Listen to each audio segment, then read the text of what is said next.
अस्सलाम वालेकुम। आपका दोस्त, आपका होस्ट जमील अहमद एक नए व्लॉग के साथ हाज़िर खिदमत है। उम्मीद है कि आप सब लोग खैरियत से होंगे। आज हम आपसे गुफ्तगू करेंगे एक बेटे की माँ से मोहब्बत का अंदाज़। माएँ दवाइयों से कहाँ ठीक होती हैं। मोटरसाइकिल का पंचर लगवाते हुए मैं फ़ैसला कर चुका था कि इस हफ़्ते भी अपने घर वापस नहीं जाऊँ तो बेहतर है। देर तो वैसे भी हो चुकी थी और जहाँ पिछले 3 हफ़्ते गुज़र गए हैं, वहाँ ये भी गुज़र जाएगा, तो गर्मियों की छुट्टियों में एक ही बार चला जाऊँगा। इसी सोच विचार में रोड पर खड़े मैंने 15-16 साल के एक नौजवान को अपनी तरफ मुतवज्जा पाया। वो अजीब सवालिया नज़रों से मेरी जानब देख रहा था, जैसे कोई बात करना चाह रहा हो, लेकिन रश की वजह से नहीं कर पा रहा था। जब पंक्चर लग गया तो मैंने दुकानदार को 1000 रुपये का नोट दिया। उसने 100 रुपये काट कर बाकी मुझे वापस कर दिए। मैं मोटरसाइकिल पर सवार होकर यूं ही वापस शहर की तरफ मुड़ने लगा तो वो लड़का जल्दी से मेरे पास आकर कहने लगा, भाईजान मैं घर से मजदूरी करने आया था, आज दिहाड़ी नहीं लगी, आप मुझे वापसी का किराया 100 रुपया दे देंगे।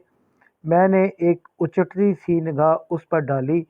सादा सा लिबास, माथे पर तेल से चिपके हुए बाल, पाँव में सीमेंट भरा जूता, मुझे वो सच्चा लगा। मैंने 100 रुपया निकाल कर उसके हाथ पर रख दिए। वो शुक्रिया अदा करके चलने लगा तो न जाने मेरे दिल में क्या ख्याल आया। मैंने कहा, सुनो, तुम्हें दिहाड़ी कितनी मिलती है? उसके जवाब देने से पहले ही मैंने बाकी के 800 रुपये भी उसकी तरफ बढ़ा दिए। वो हिचकिचाते हुए पीछे हटा और कहने लगा, नहीं भाईजान, मेरा घर मंडाली शरीफ है, मैं 2-3 घंटे में पैदल भी जा सकता था, लेकिन कल से माँ जी की तबीयत ठीक नहीं, ऊपर से दिहाड़ी भी नहीं लगी, सोचा आज जल्दी जाकर माँ जी की खिदमत कर लूँगा। मैंने कहा, अच्छा ये पैसे ले लो, माँ जी के लिए दवाई ले जाना। वो कहने लगा, दवाई तो मैं कल ही ले गया था, आज मैं सारा दिन माँ जी के पास रहूँगा तो वो खुद ही ठीक हो जाएंगी। माएँ दवाई से कहाँ ठीक होती हैं बाबूजी। मैं हैरान होकर पूछा, तुम्हारा नाम क्या है? इतने में उसकी बस भी आ गई। वो बस की छत पर लपक कर चढ़ गया और मेरी तरफ मुस्कुराते हुए ज़ोर से बोला, गुल्लू। गुल्लू की बस आहिस्ता आहिस्ता दूर होती जा रही थी, लेकिन गुल्लू के वापस किए हुए 800 रुपये मेरी हथेली पर पड़े हुए थे और मैं हाई स्ट्रीट के रश में खुद को यकदम बहुत अकेला महसूस करने लगा। कुछ सोचकर मैंने मोटरसाइकिल का रुख रेलवे स्टेशन की तरफ मोड़ लिया।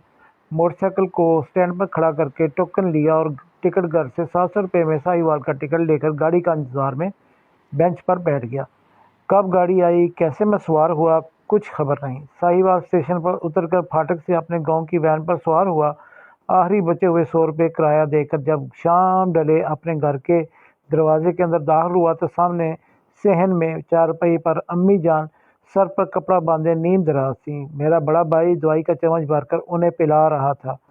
मुझे देखते ही अम्मी जान उठकर खड़ी हुई और ऊंची आवाज़ में कहने लगी, मेरा पुत्र खैर से घर आ गया है, अब मैं बिल्कुल ठीक हूँ। मैं आंखों में आंसू भरते हुए दौड़कर उनके सीने से जा लगा। बस के गुल्लू बस के गेट में गुल्लू बस के गेट में खड़े गुल्लू का मुस्कुराता हुआ चेहरा यकदम मेरी आंखों के सामने आ गया और मैं समझ गया कि उसने मुझे 800 रुपये वापस क्यों किए थे। वालिदैन की जान अपने बच्चों में होती है, इस बात का ख्याल रखा करें। वालिदैन का कोई नेमुल बदल नहीं, अगर आप उन्हें